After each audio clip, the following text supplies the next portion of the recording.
You just open the door, please. No, tips please. No, I don't want to tip you.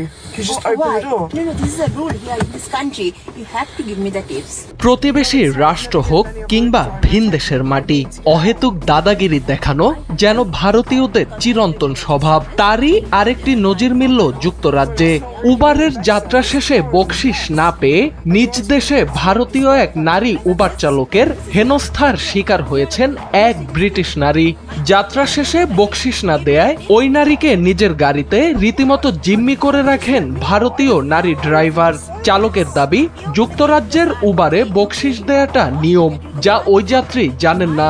এর জবাবে British ওই নারী জানান তিনি আগে কখনো উবারে বকশিস দেননি এবং এটির কোনো বাধ্যবাধকতা নেই।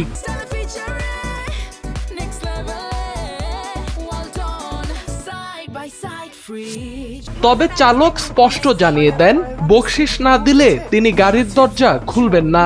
এক পর্যায়ে যাত্রী নিজে দরজা খুলে বেরিয়ে যাওয়ার চেষ্টা করলে পুলিশে খবর দেওয়ার হুমকি দেন ওই চালক।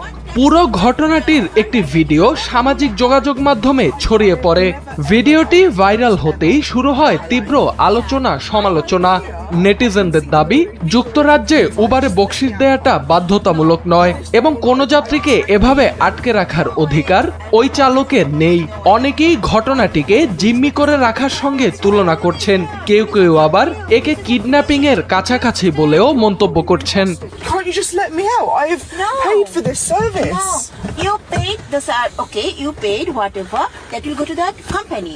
I need tips for myself, okay? No. This door will not open. I will break the window. No way. I'll call the police. No way.